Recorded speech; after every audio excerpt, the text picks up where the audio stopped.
School పెట్టింది. 7-8 గంటలకి ఎవరైనా స్కూల్కి వస్తారా? పొద్దున్నే సూర్యుడు రావడం వల్లే ఇలా పెట్టారు. వాళ్ళ కనుకరా బాబు, మన దుర్గా మేడం విన్నారనుకో, పొద్దున్న 5 గంటలకు రమ్మంటారు. అవసరమా? సరే వద్దులే. అయినా సూర్యుడు ఎందుకు పొద్దున్నే వస్తాడు? సాయంత్రం రాలేడా? మళ్ళీ చంద్రుడు ఎందుకు రాత్రిడే వస్తాడు?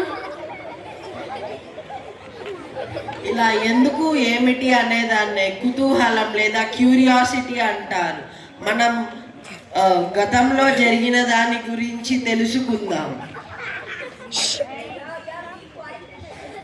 మన పాఠశాలలో ఎన్నో కార్యక్రమాలు సైన్స్, సోషల్ మరియు కంప్యూటర్ మీద జరిగాయి.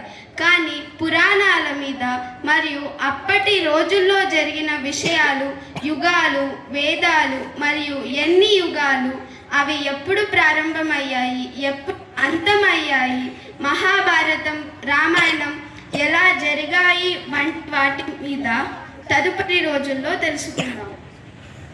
ఉదాహరణకు, మన బుర్ర ఎంత తెలుసుకున్నా ఇంకా తెలుసుకోవాలనే ఆతృత మాత్రం తరగదు. మనిషి వయస్సు పెరగడం కాదు, మనిషి మేధస్సు పెరగాలి.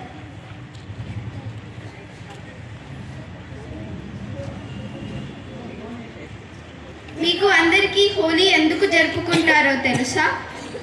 ప్రహ్లాదుడి యొక్క అత్త హోలికా దహనం మేరకు మనం ఈ హోలీ జరుపుకుంటున్నాం. ఈ హోలీకి రసాయనాలు వాడకుండా ఆర్గానిక్ కలర్స్ ద్వారా జరుపుకుందాం. తద్వారా మన పర్యావరణం సురక్షితంగా ఉంటుంది. ధన్యవాదాలు. ఇప్పటి వరకు వాళ్ళందరూ చెప్పింది మీకు అర్థమైంది అనుకుంటాను. పురాణ ఇతిహాసాలలో ఎందుకు అలా జరిగింది, అలా జరగడం వలన ఎటువంటి లాభాన్ని మనందరం పొందాము అనేది మీరు తెలుసుకుంటారు రేపటి నుంచి. అయితే ప్రతిసారి మీరందరూ వింటారు, చూస్తారు, ఆలోచిస్తారు. కానీ రేపటి నుంచి మాత్రం ఈ కార్యక్రమంలో మీరు ఏది విన్నా సరే జాగ్రత్తగా దానిని ఆలోచించండి, గుర్తు పెట్టుకోండి, అడిగిన ప్రశ్నలకు జవాబులు చెప్పండి. ఓకే.